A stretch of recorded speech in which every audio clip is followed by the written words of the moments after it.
శ్రీ గురుభ్యో నమః. పోలి స్వర్గము కథ. కార్తీక మాసం చివరికి రాగానే గుర్తుకు వచ్చే కథ పోలి స్వర్గం. ఇంతకీ ఎవరీ పోలి? ఆమె వెనుక ఉన్న కథ ఏమిటి? దానిని తలుచుకుంటూ సాగే ఆచారం ఏమిటి అంటే ఆసక్తికరమైన జవాబులే వినిపిస్తాయి. పోలి స్వర్గం అచ్చంగా తెలుగువారి కథ. కార్తీక మాసంలోని దీపం ప్రాధాన్యతనే కాదు, ఆ ఆచారాన్ని నిష్కల్మషంగా పాటించాల్సిన అవసరాన్ని సూచించే గాథ ఈ పోలి స్వర్గం కథ. ఆంధ్రదేశంలో పవిత్ర కృష్ణానదీ తీరంలో బాదర అను గ్రామం ఉండేది. ఆ గ్రామంలో నివసిస్తూ ఉన్న అన్ని వర్ణాల వారు అన్నింటనూ సంపన్నులై ఉన్నారు. పాడి పంటలు, భోగభాగ్యాలు, సుఖశాంతులు మొదలైన వాటితో ఆ గ్రామం సంతోషపూర్ణమై ఉంది. ఆ గ్రామంలో పోతడు అనే పేరు గల చాకలివాడొకడు కలడు. అతని భార్య మాలి క్రూర స్వభావురాలు, దయాదాక్షిణ్యములు లేనిదై గయ్యాళి అని పేరు పడింది. వారికి 4 కుమారులు. ఆ దంపతులు తమ కుమారులు 4కిని తగిన సమయములందు వివాహాలు చేశారు.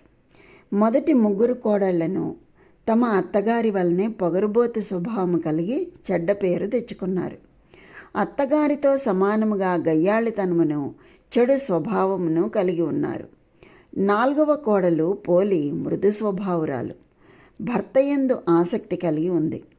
ఊరివారి బట్టల మాలిన్యాన్ని పోగొట్టి స్వచ్ఛతను కలిగించు పోతడు మాత్రము తన కుటుంబ సభ్యుల దుష్ట స్వభావముచే ఏర్పడిన తన కుటుంబంలోని మాలిన్యాన్ని పోగొట్టలేని స్థితిలో ఉన్నాడు. దానికి తోడు వాని నిర్ధనత్వము కూడా వానిని బాధిస్తూ ఉన్నది. చిన్న కోడలైన పోలిని తన భార్యకు మాలి మిగిలిన కోడళ్లను దూషించుట, బాధించుట గమనించి కూడా నిస్సహాయుడై ఊరుకున్నాడు. అత్త అయినటువంటి మాలి మిగిలిన తోడికోడళ్లను ఇంటి పనులన్నింటినీ పోలిపై వదిలారు.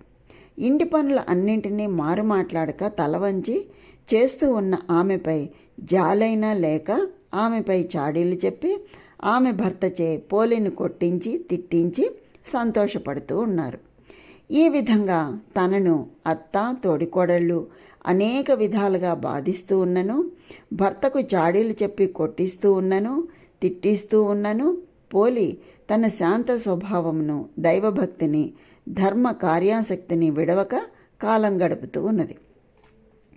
ఈ విధంగా ఉండగా కార్తీక మాసం వచ్చింది. గ్రామంలోని వారందరూ కార్తీక మాస స్నానాలను చేయటానికి కృష్ణానదికి పోతూ ఉండేవారు.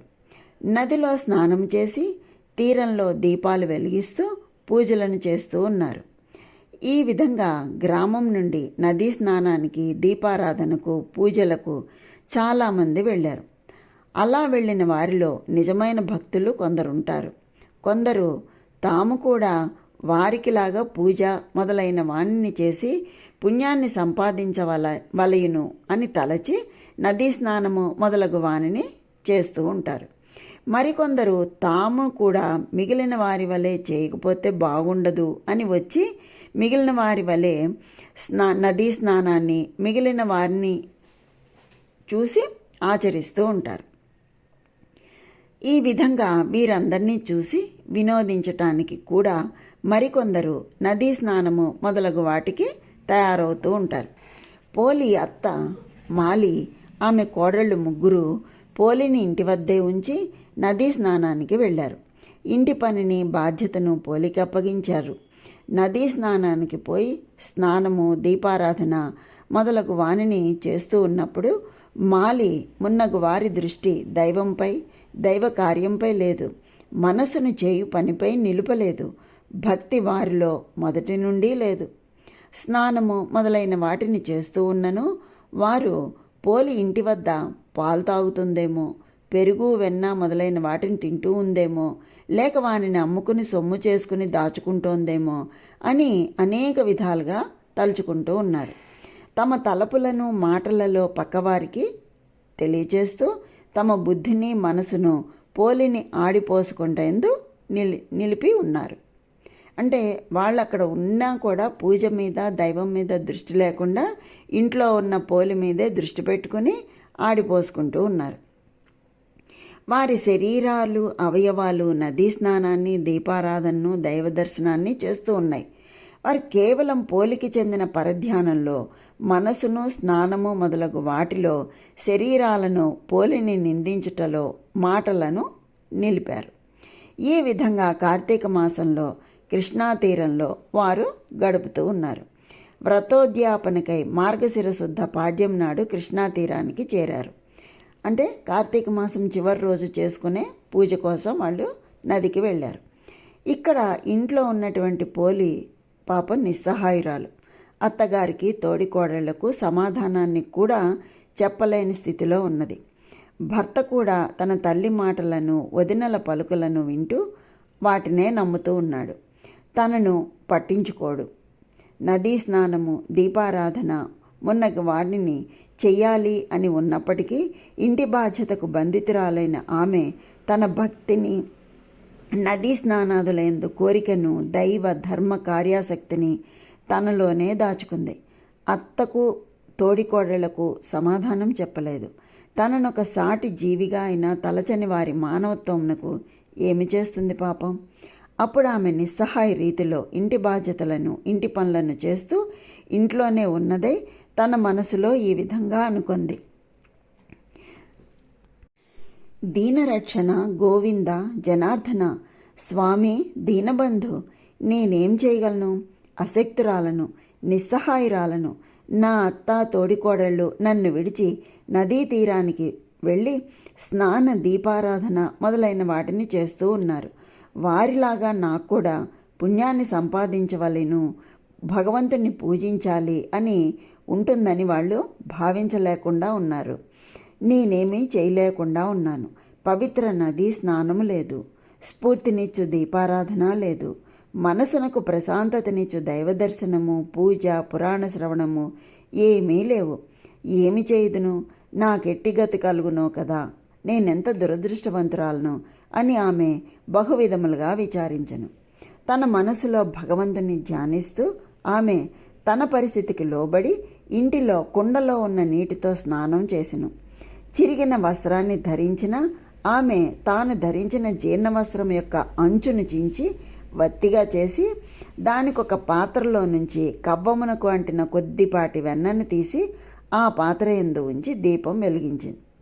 స్వామి పుండరీకాక్ష, గోవింద జనార్దన, అనాథరక్షక, దీనబంధు, దయచూపము, నేను అశక్తురాలను, నా పైనను అనుగ్రహము ఉంచు అని పోలి ప్రార్థించింది. ఈ విధంగా దీనావస్థలో ఉన్న పోలిని వైకుంఠంలో ఉన్న దయాసముద్రుడు శ్రీ మహావిష్ణువు గమనించాడు. ఆమెపై అనుగ్రహం కలిగింది. ద్వారపాలకుడైన సుశీలుడు అనువానిని చూసి, ఓయి నీవీమెను వెంటనే సగౌరవంగా బంగారు విమానాన్ని ఎక్కించి తీసుకొని రమ్మని ఆజ్ఞాపించెను. సుశీలుడు కూడా వెంటనే పోలి ఉన్న చోటుకు బంగారపు విమానంతో వచ్చి, ఓ సాధ్వి, మంచి నడవడిక గల ఉత్తమురాల, నిన్ను ఈ శరీరంతోనే వైకుంఠమునకు తీసుకుని రమ్మని శ్రీ మహావిష్ణువు నన్ను పంపెను కనుక వెంటనే వచ్చి ఈ విమానాన్ని ఎక్కుము, రా అని చెప్పి తొందరపెట్టాను. ఆమెను విమానమును ఎక్కించుకుంటూ ఉండగా అప్పుడే వ్రతోద్యాపనము పూర్తి చేసుకుని పోలి యొక్క అత్త, మాలి, మిగిలిన తోడికోడళ్ళు ముగ్గురు కూడా ఇంటికి వచ్చారు. మాలి జరిగిన దాన్ని తెలుసుకుని తానును వైకుంఠాన్ని చేరాలి అని తలచి విమానంతో ఎగిరేటటువంటి పోలి పాదాలను పట్టుకుంది. మాలి పెద్ద కోడలు తన అత్త అయినటువంటి మాలి పాదాలను పట్టుకుంది. ఆ విధంగా ఆమె పాదాలను రెండవ కోడలి పాదాలను మూడవ కోడలు పట్టుకున్నారు. ఈ విధముగా వైకుంఠానికి విమానంలో పోతూ ఉన్నటువంటి పోలి పాదాలను పట్టుకుని అత్త మాలి ఆమె పాదాలు పట్టుకుని పెద్ద కోడలు ఆమె పాదాలు పట్టుకుని రెండవ కోడలు ఆమె పాదాలు పట్టి వేలాడుతూ మూడవ కోడలు చూసేవారికి ఈ దృశ్యం చాలా విచిత్రంగా కనిపించింది. వైకుంఠ విమానమును నడిపించు సుశీలుడు వీరిని చూసెను. వారు పోలిని పెట్టిన బాధలను గుర్తుకు తెచ్చుకున్నాడు. శ్రీ మహావిష్ణువు మాటలను, పోలిపై ఆయనకు కలిగిన దయను గమనించెను. మీరు మంచివారు కాదు. పోలిని చూసి అసూయపడి ఆమెను బహువిధాలుగా బాధించారు. మీరు దుష్టులు. మీరు నదీ స్నానము, దీపారాధనము, దైవ దర్శనము, పూజ, పురాణ శ్రవణము మొదలైన వాటిలో పాల్గొన్నప్పటికీ కూడా మనసులో పోలిని దూషిస్తూ పాలు, పెరుగు, నెయ్యి మొదలైన వాటి యందు ఇంటి విషయాలన్నింటినీ తలుచుకుంటూ ఉన్నారు. పోలిపై అసూయపడ్డారు కనుక మీరు దుష్టులు. మీరు వైకుంఠమునకు రాదగిన వారు కాదు. కుంభీపాకము మొదలగు నరకములే మీకు తగినవి. అక్కడికి పొండి అని సుశీలుడు పలుకుతూ చేతిలో ఉన్న కత్తితో మాలి చేతులను నరికేశాడు. అప్పుడు మాలి, ఆమె కోడళ్ళు ముగ్గురు కింద పడిపోయారు. సుశీలుడు మిక్కిలి ప్రేమాదరణములతోనూ మహావైభవముగా పోలిని వైకుంఠమునకు తీసుకొని పోయెను. ఈ విధముగా పోలి శ్రీ మహావిష్ణువు దయకు పాత్రురాలైనది. పోలి వృత్తాంతం వలన ఈ క్రింది విషయాలు మనం గమనించాల్సి ఉంది. అవి ఏంటంటే, భగవంతుని యందు నిర్మలమైన భక్తి ఉండాలి. ఆ భక్తిలో తన్మయత్వం ఉండాలి. పూజలోని ఆడంబరాలు కానీ, పూజ చేయువారి ఆడంబరం కానీ భగవంతుని మొగమాట పెట్టవు. భగవంతుడు ఇట్లాంటి విషయాల్లో ఏ మొగమాట పడ్డు. నిస్సంశయంగా వాళ్ళని గెంటేస్తాడు. ఆయనకి కావలసిందల్లా నిర్మలమైన భక్తి. పూజ చేసేవారు లేదా పూజా విధానం ఆడంబరంగా ఉండనవసరం లేదు. మనసు నిమగ్నం చేయటమే ముఖ్యం. అంటే పూజ చేసేవారు కానీ విధానం కానీ ఆడంబరంగా ఉండక్కల్లా. ఎలా ఉన్నా కూడా మనసు దాని మీద శ్రద్ధగా లగ్నం చేయడమే ముఖ్యం. ఇతరులను చూసి అసూయపడడం, వారిని బాధించుట భక్తులైన వారికి ఉండకూడదు. అట్టివారు మాలి మొదలైనటువంటి వారు మాత్రమే. పరిశుద్ధమైన భక్తి మాత్రమే నిరాడంబరమైనను భగవంతునికి ప్రీతి కలిగిస్తుంది. దిక్కులేని వారికి దేవుడే దిక్కు. కనుక మనలో ప్రతి ఒక్కరూ అసూయాద్వేషాలను విడిచి నిర్మలమైన భక్తితో ఉన్నంతలో యథాశక్తిగా భగవంతుని చేరుటకు పోలిలాగా ప్రయత్నించాలి. మాలి మొదలగు వారు సంసారంలోని మాయకు గుర్తులైతే పోలి నిర్మల నిశ్చల భక్తికి ప్రతీక. అట్టి భక్తికి కులము, సంపన్నత మొదలైనటువంటివి ఉండవు, లేవు. మనసును అర్పించడమే భక్తికి నిదర్శనం. మనస్సును ఆ విధంగా ఉంచడానికి ప్రయత్నించుట అన్ని విధాలా మంచిది. ఈ నేపథ్యంలో తెలుగునాట స్త్రీలంతా కూడా పోలిని తలుచుకుంటూ అమావాస్య రోజు ఉదయాన్నే అరటి దొప్పలలో ఒత్తులను వెలిగించి నీటిలో వదులుతారు. ఈ నగర జీవితంలో మనకు దగ్గరలో చెరువులు, నదులు అందుబాటులో ఉండే అవకాశం లేదు కదా. కనుక టబ్బుల్లో ఈ దీపాలను వదిలేలా ఆచారం రూపాంతరం చెందింది. అంటే ఉన్నంతలో చేసుకుంటున్నాం అన్నమాట. ఇలా వదిలిన అరటి దీపాలను చూసుకుంటూ పోలిని తలుచుకుంటారు. కార్తీక మాసంలో ఏ రోజు దీపాన్ని వెలిగించలేకపోయినా కూడా ఈ రోజున 30 ఒత్తులను వెలిగించి నీటిలో వదిలితే మాసమంతా దీపారాధన చేసిన పుణ్యం వస్తుంది అని పెద్దలు చెప్తారు. వీలైతే ఈ రోజున బ్రాహ్మణులకు దీపాన్ని కానీ స్వయంపాకాన్ని కానీ దానం చేస్తూ ఉంటారు.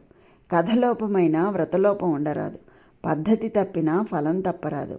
దీనికి ఉజ్జాపన లేదు.